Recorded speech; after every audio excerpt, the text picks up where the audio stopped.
Also on the Crime Watch, the growing and dangerous trend of cooking marijuana into what is known as honey hash oil. It's a fairly popular, medically potent resin that's illegal and known for causing, in a manufacturing process, some disastrous fires. Just this weekend, Gilroy police arrested Rene Vargas after they say he was using a room at his house to process hash oil. Neighbors alerted police after smelling a strong odor of gas. Police say they seized hundreds of butane gas cans, pressure cooking devices, medical pumps, mechanical pumps I should say, and pure alcohol. Illegal hash oil operations are a real problem in Santa Cruz County. Last year there were at least 2 explosions in neighborhoods where people were seriously burned after the entire process malfunctioned. Action News reporter Phil Gomez has more tonight. He's live in Santa Cruz. Well, Dan, it's a process called open blasting. It involves heating the marijuana with butane gas. Butane is highly flammable, and manufacturers use a small blowtorch to heat up the product, sometimes with devastating results.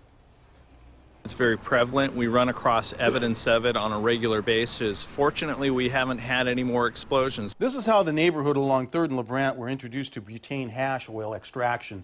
The roof of this house was blown off last September, and just days later, the front windows of this home. By the time we get there, there's already been an explosion, and what's left is a fire that's burning.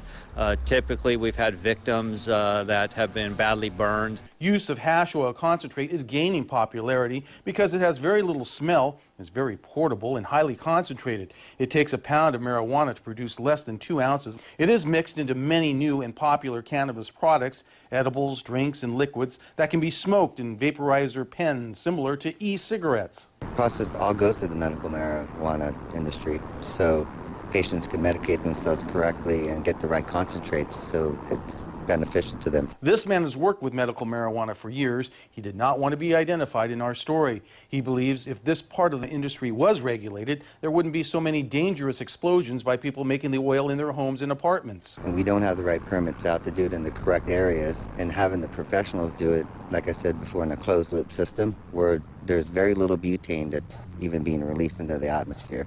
So it makes it a lot safer. While manufacturing marijuana into hash oil is illegal, it is not against the law for medical marijuana patients to purchase or ingest it. It provides a lot of medical patients access to this medicine in a way that it's easy for them to ingest. And of course that's why Colorado and Washington have allowed this to happen, as long as people are doing it correctly. The irony is the process is illegal, but the material, once it's done, is legal to use.